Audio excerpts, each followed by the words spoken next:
बचपन से ही मैंने अपनी मम्मी को एक श्लोक बोलते सुना है। आलस्य कुतो विद्या अविद्यस्य कुतो धनम अधनस्य कुतो मित्रम अमित्रस्य कुतो सुखम। मतलब आलसी को विद्या कहाँ, अनपढ़ को धन कहाँ। धनहीन या निर्धन को मित्र नहीं मिलते और जिसके पास मित्र नहीं है उसे सुख नहीं मिलता। इसके बावजूद सुबह उठना दुनिया में सबसे मुश्किल काम है और हर काम में ये लगता है कल कर लेंगे, अरे अभी क्यों उठूं। बस तो आलस को दूर करने के लिए जो 10 तरीके मैं अपनाती हूँ, आज के टॉपिक में हम उन्हीं 10 तरीकों के बारे में बात करेंगे।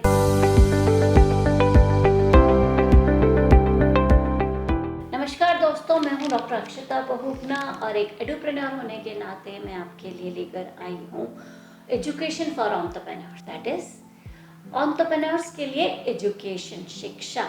अनबॉक्स एंटरप्रेन्योरशिप के माध्यम से एंटरप्रेन्योरशिप के 2 पहलू हमने आइडेंटिफाई किए हैं।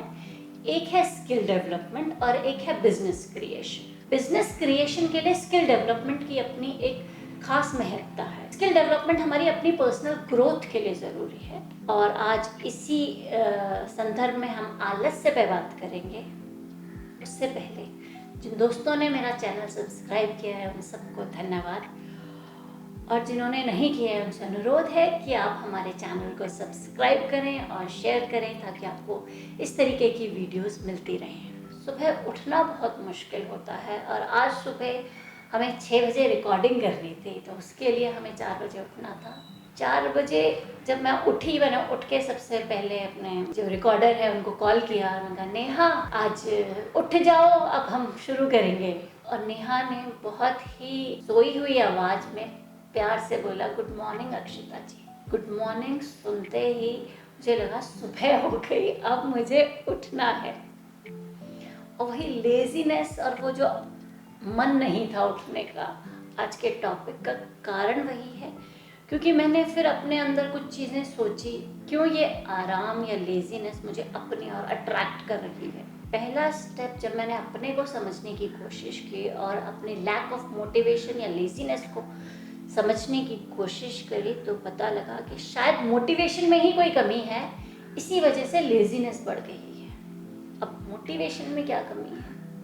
मोटिवेशन में कमी ये है कि आज की वीडियोस के लिए टॉपिक शायद नहीं निकले, तो होमवर्क पूरा नहीं है, इसलिए मोटिवेशन ही कम है। मैं सुबह उठते ही सबसे पहला काम आज टॉपिक लिखना शुरू कर दिया, जिससे वो स्ट्रेंथ मिली कि हम अपने मोटिवेशन को जागरूक कर पाए। मुझे अपने मोटिवेशन का स्टाइल पता है। अलग अलग व्यक्तियों के मोटिवेशन के स्टाइल्स अलग अलग होते हैं, जिसके लिए हम अगले वीडियो में बात करेंगे। पर आज अपने मोटिवेशन स्टाइल को समझना, जो मैंने समझा ये मेरे पे लागू था, आप पे कोई और चीज़ लागू हो सकती है, पर आप इसमें ट्राई करें और अगर आप कंटिन्यूसली ट्राई करेंगे तो definitely you will get some good results. Second, the most important thing was to know that you are a lazy person. This is laziness. Identifying and acknowledging that this is laziness. If you do that, तो आपको बहुत आराम से उसको दूर करने के तरीके मिल जाएंगे। क्योंकि अगर आप अपनी लेजीनेस को नहीं पहचानेंगे तो वो जो लेजीनेस होती है वो सेल्फ रिसेंटनेस पे चेंज हो जाती है। सेल्फ रिसेंटनेस यानी मुझे अपने पे ही गुस्सा आने लगता है। उस गुस्सा आने की वजह से हम नेगेटिव सेल्फ टॉक पर एंटर कर जाते हैं। मैं तो हूँ ही ऐसी, चीज़ें रह ही जाती हैं, अरे मेरे को तो कुछ मिलना ही नहीं, मेरी तो किस्मत ही खराब है, इस तरीके की बात है। अब जब मैं नेगेटिव सोचूंगी तो ऑब्वियस सी बात है नेगेटिव मूड खराब हो जाएगा या स्ट्रेस आ जाएगा। स्ट्रेस की वजह से प्रोडक्टिविटी कम हो जाती है और प्रोडक्टिविटी अगर हमारी कम हो गई तो हमारी सेल्फ एस्टीम कम हो जाएगी।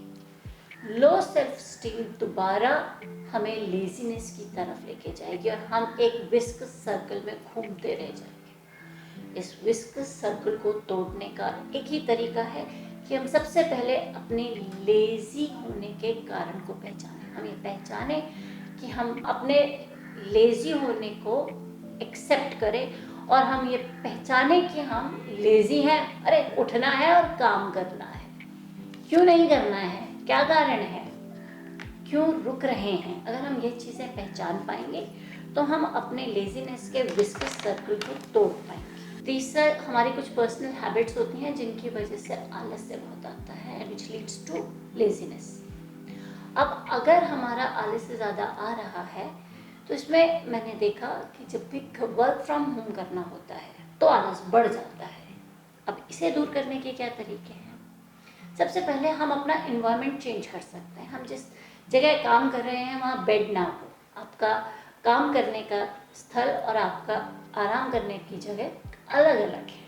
दूसरा, आप तैयार होके अपने को ऑफिशियली ड्रेसअप करके अगर काम करेंगे तो आलस्य कम हो जाएगा। उसके बाद अगर आप अपने वर्किंग आवर्स चेंज कर सकते हैं, एक ही तरीके का मोनोटोनस लाइफ जी जी के भी कई बार बोरियत हो जाता है और उस बोरियत के कारण भी कई बार हमें आलस आने लगता है। अगर आप तैयार होके बैठे हैं, आपने अपना ड्रेस, फॉर्मल ड्रेस सब करके बैठे हैं, तो काम करने में आलस्य नहीं आता है क्योंकि आप फिजिकली, मेंटली, इमोशनली प्रिपेयर हो चुके हैं।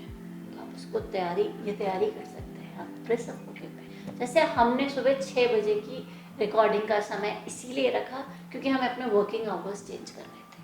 आप एक अकाउंटेबिलिटी पार्टनर रख सकते हैं। खुद अगर काम करना है तो कई बार आलस आ जाता है, कोई नहीं, थोड़ी देर में कर लेंगे। लेकिन अगर आपके साथ कोई है तो आप मोटिवेट हो जाएंगे और आप काम करेंगे। उदाहरण के लिए आज का अपना ही एग्जाम्पल ले लेते हैं। आज सुबह अगर मुझे खुद ही रिकॉर्डिंग करनी होती तो शायद मैं सुबह 4 बजे उठ के तैयारी नहीं कर पाती, पर क्योंकि मेरे पास एक अकाउंटेबिलिटी पार्टनर था, काम 2 लोगों ने मिलके करना था, तो दोनों एक दूसरे के लिए अकाउंटेबल थे, इसलिए हम दोनों ही सुबह 4 बजे उठ गए और हमने 6 बजे रिकॉर्डिंग शुरू कर दी। इसी प्रकार अगर आपके पास कोई अकाउंटेबिलिटी पार्टनर है, आपके साथ कोई है जिसके साथ आप काम कर रहे हैं, तो आपकी प्रोडक्टिविटी इंक्रीज हो जाएगी। लेजीनेस या आलस्य के जो कॉजेज हैं वो थोड़े से कम हो जाएंगे। आप भी इसको ट्राई कर सकते हैं। चौथा, हम लोग कई बार काम करने में इतने व्यस्त होते हैं कि हम लोग अपनी छोटे छोटे अकम्पलिशमेंट्स, छोटे छोटे गोल्स को सेलिब्रेट करना भूल जाते हैं। और क्योंकि वो सेलिब्रेशन साथ में नहीं है, क्योंकि वो एक अकम्पलिशमेंट के फीलिंग साथ में नहीं है, उसकी वजह से भी आलस्य बढ़ जाता है। छोटे छोटे माइलस्टोन्स को अगर हम अकम्पलिश करते हैं तो एक सेंस ऑफ अकम्पलिशमेंट और सेलिब्रेशन बॉडी में physical, mental and emotional level पर आ जाएगी और जिसकी वजह से आगे बढ़ने के लिए एक मोटिवेशन मिलती है। आलस्य, लेजीनेस का बहुत बड़ा कारण होता है लैक ऑफ मोटिवेशन। मोटिवेशन बनाए रखने के लिए set milestones and accomplish them, celebrate the accomplishment of each and every milestone. Her celebration के लिए छोटे छोटे काम किए जा सकते हैं। मुझे जिस दिन खुशी है और मुझे लगता है मैंने कुछ अकम्प्लिश किया है तो मैं बाहर जाके आइसक्रीम खा के आती हूँ। छोटा सा अकम्प्लिशमेंट, माइलस्टोन। नेक्स्ट डे के लिए फिर से री एनर्जाइज्ड फील करते हैं और अगले माइलस्टोन की तरफ बढ़ जाते हैं। तो आप भी इस तरीके के स्मॉल अकम्प्लिशमेंट्स की तरफ काम कर सकते हैं। Fifth, quarantine your laziness.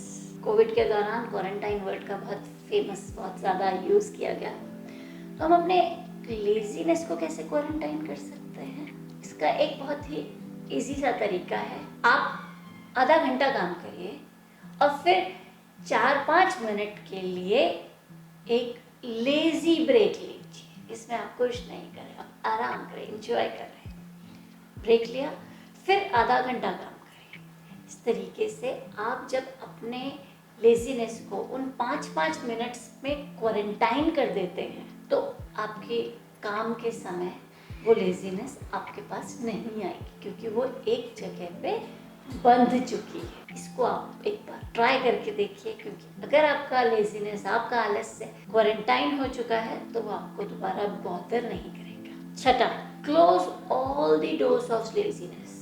बहुत सारे दरवाजे होते हैं हमारी ज़िंदगी में जो आलस्य को अंदर घुसने का रास्ता देते हैं। मोबाइल देखा और उसे देखते देखते लेट गए, वो भी एक आलस्य को बुलावा देता है। टीवी खुला, टीवी देखते देखते। तो ये छोटे छोटे रास्ते हैं ना आलस्य के अंदर आने के, उन दरवाज़ों को ही बंद कर दीजिए।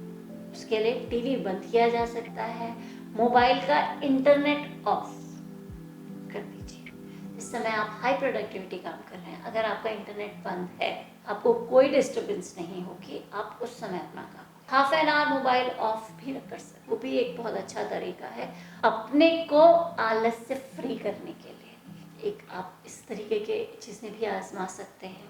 सातवां, जब कोई काम मेरे पास आता है और उस काम को मुझे करना है, मैं उसे देन एंड देयर फिनिश करने की कोशिश करती हूँ।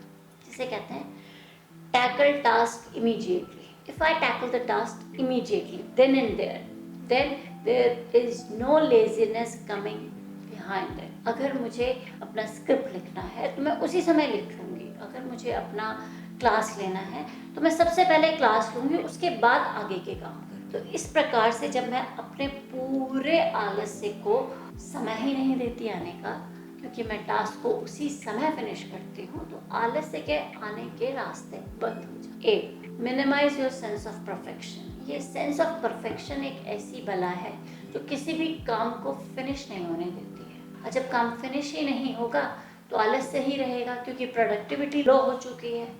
जब हम रिजल्ट नहीं देखते तो भी हमारी प्रोडक्टिविटी कम हो जाती है और हम आगे नहीं बढ़ पाते हैं, जिसकी वजह से आलस्य घर करता है। तो आलस्य से दूर करने का एक तरीका अपनी सेंस ऑफ परफेक्शन को कम करना। जब तक परफेक्ट नहीं होगा मेरा काम खत्म नहीं होगा, यह सोच भी आलस्य को बढ़ावा देती है। तो आप इस परफेक्शन की फीलिंग से भी बाहर आ सकते हैं। 9, सेल्फ अवेयरनेस अलार्म्स लगाए जा सकते हैं अपने मोबाइल पे।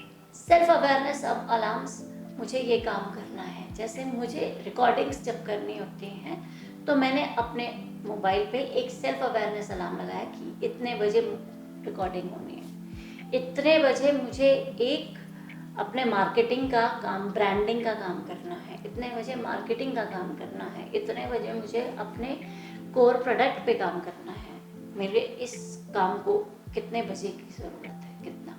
मेरे अलार्म्स जब बजते हैं तो उस अलार्म के हिसाब से हम उन कामों को अकम्प्लिश करते चले जाते हैं। यह भी एक आलस्य दूर करने का तरीका हो सकता है। 10वां, गेमिफाई योर टास्क। काम करने में बोरियत आ जाती है कई बार, तो इसको गेमिफाई किया जा सकता है। चैलेंजेस, छोटे छोटे छोटे चैलेंजेस लिए जा सकते हैं। कल ही हम लोग जब सोशल मीडिया की मीटिंग ले रहे थे तो हमें लगा कि हम लोग किस प्रकार अपने सोशल मीडिया को कुछ गेमिफाई करें, क्योंकि कई बार आलस की वजह से जो भी हमारा कंटेंट है वो हम अपलोड नहीं कर पाते। अब जब हम कंटेंट अपलोड नहीं कर पाते तो आलस से ही इसका एक रीज़न है। तो हमने इसे गेमिफाई किया। हमने कैसे गेमिफाई किया? हमने सोचा कि हम 100 डेज चैलेंज लेंगे और 100 डेज चैलेंज में नंबरिंग करेंगे, डेली का नंबरिंग करेंगे, जिसको हम 100 से स्टार्ट करके 100, 99, 98 इस तरीके से हमने नंबरिंग की है। और उन नंबरिंग्स को के हिसाब से हम डेली एक कंटेंट डालें। गेम चलता रहेगा, चैलेंज चलता रहेगा और एक मोटिवेशन बनी रहेगी। किसी भी एंटरप्रेन्योर को तो इस तरीके के चैलेंजेस को प्लान करना आना ही चाहिए। एंड मुझे लगता है हमारी आम लाइफ में भी अगर हम इस तरीके के छोटे छोटे चीज़ें गेमिफिकेशंस करेंगे तो हमें अपने कामों को करने में मोटिवेशन बनी रहेगी और आलस से हमसे दूर रहेगा। मुझे उम्मीद है कि हमारे जितने आज के ट्रिक्स हैं वो आपको हेल्प करेंगी आलस्य को दूर करने में। और अगर आप एक एंटरप्रेन्योर हैं और अपने स्टार्टअप को आगे ले जाना चाहते हैं तो उसमें भी आपको अपने बिजनेस में इस तरीके की ट्रिक्स आपके टीम के आलस्य को दूर करने में, बोरियत को दूर करने में बहुत ज़्यादा हेल्प करेगी। अपने स्टार्टअप को स्क्रैच से स्टार्ट करने के लिए आप हमारे कोर्सेज में एनरोल कर सकते हैं और हमारी वेबसाइट अनबॉक्स एंटरप्रेन्योरशिप पे आप विजिट कर सकते हैं, जिसका लिंक डिस्क्रिप्शन बार में दिया गया है। धन्यवाद।